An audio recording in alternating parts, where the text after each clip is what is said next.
We have the new Sony a7 IV. It is the upgrade for the April 2018 Sony a7 III that really changed the world. This was a historic camera. I remember when that came out, we were on the press trip. No one could believe how good it was focusing. No one could believe the price. It was $2,000, so it was like $600 less than we thought that it would be. And it's an amazing camera.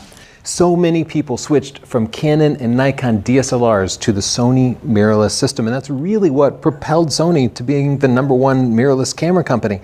And they finally updated it. We're going to put it up against the a7 III with wildlife, portraits, focusing, and compare some of the new features that it has, like some new buttons, the new price point, and some other things too.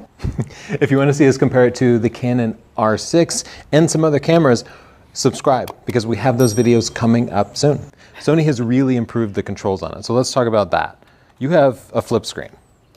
Yeah, you just have a tilty screen, which is inferior. Mine is a fully articulating flip screen, but what I'm even more excited about, Tony, is some of these locking buttons. So you have an exposure compensation dial, which... It always gets hit accidentally. I like it, but it does get hit. This one has a lock on it, and it's reprogrammable, so it doesn't have the numbers of the exposure compensation dial, and that's because you can assign different functions to this button. The new Sony a7 IV has the record button on the front here, so it's accessible to people vlogging and filming themselves.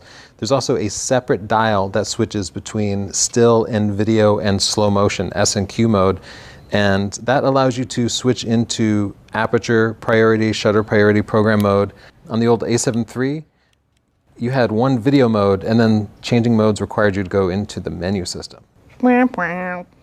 Speaking of the menu system, they also updated the menu system, which I'm so happy about. It's easier, it's more intuitive, there's a touch screen, and it seems overall better, but we'll get more into that later. You want to start by taking some portraits? Sure, I think we need lenses. Yeah, people are mad about this. This is the older Sony a7 III with the new Sony 7200 f2.8 GM Mark II. I'm going to take some portraits and see how it does with eye detect. It does have human eye detect as well as animal eye detect, but you know, it's a little slow, and sometimes it focuses right on her nose instead of her eye.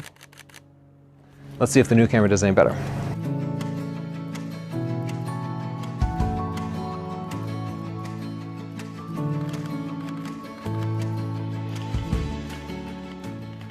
Let me look away. I'm going to try to make it challenging. One eye covered. Can you do that? Didn't think so. Yeah, actually it's nailing it. Oh. This is focusing so much better. It acts like a baby A1. Whenever she turns away, it snaps right back onto the eye. It pretty much always nails the nearest eye. Briefly focused away on a few things, but overall really good.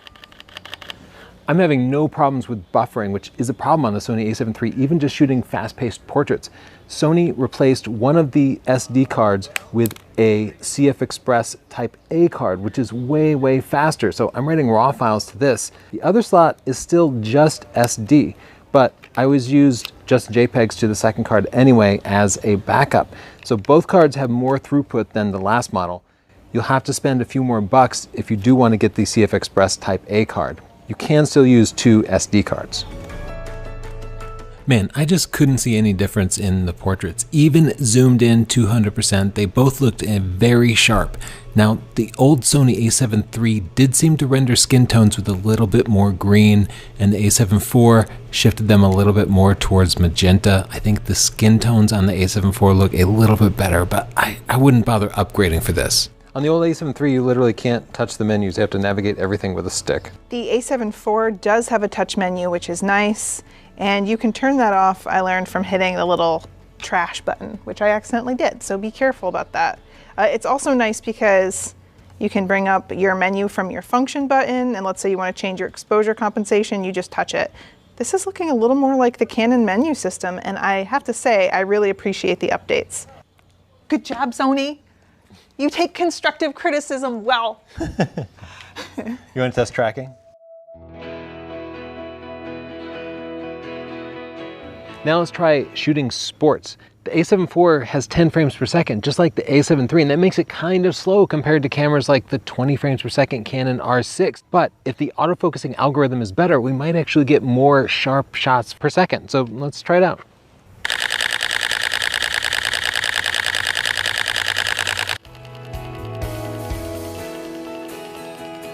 Both cameras have 10 frames per second, and indeed the Sony A7 III and A7 IV both took about the same number of shots across 2 runs, but they didn't get the same number of shots sharp.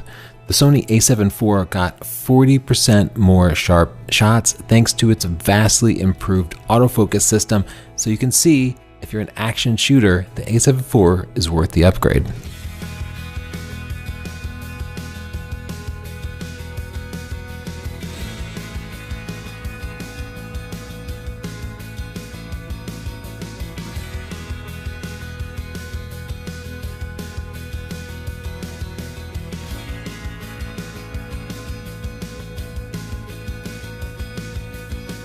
Now I'm using the A7 IV vlog style with the flippy screen, which is a really nice feature, and using the on-camera mic. This is our cameraman, Frank Donardi.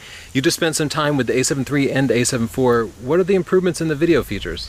The A7 IV is definitely faster to focus. I used to shoot a ton of video with the A7 III. Now I shoot with the A7S III. This feels much more like the A7S III. I shot it at f11 and I would put it in between flowers that were like right in front of me, and then I would bring it back. It would come into focus very nicely. I put it in the expandable flexible spot, put it at f2.8. I would focus on something far away and then focus on something closer. It came right into focus. It feels very snappy, and it was very much improved over the A7 III. Thank you, Frank. You're welcome. We're planning an entirely separate review of the A7 IV as a vlogging camera, so subscribe to see that. In the meantime, here's Chelsea walking towards the camera with autofocus tracking.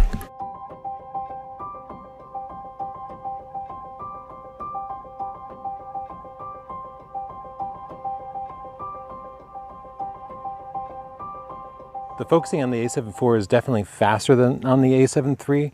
It also does a good job of sticking to the subject, whereas the A7 III will wander off to random unrelated things. The A7 IV tends to really lock on, almost like a baby A1. I never recommended the A7 III for wildlife, but the A7 IV is great. The bird and animal IAF worked awesome. Pictures were sharp and detailed. This is a good choice. Is 33 megapixels enough for wildlife photography? You tell me. With our 600mm f4 and teleconverter, we could see a pretty substantial difference in resolution. The Sony A7 IV's 33 megapixels was noticeably sharper.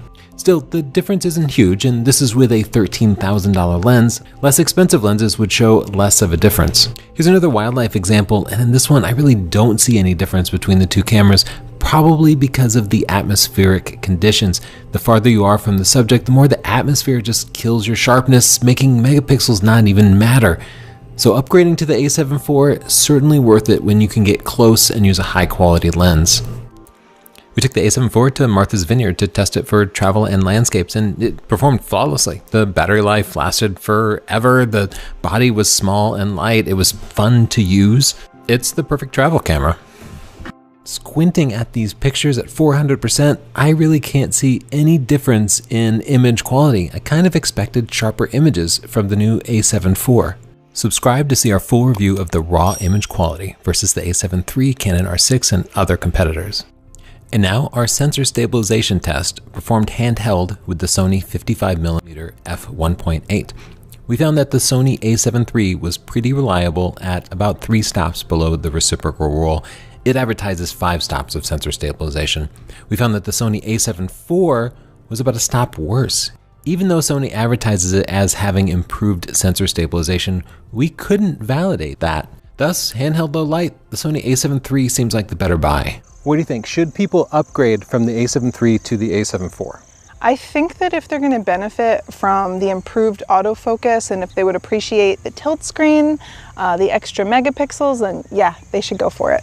I think sports and wildlife, no doubt, totally worth the upgrade. For portraits, unless you're having a specific problem that the A7 IV would solve, you probably don't need to upgrade.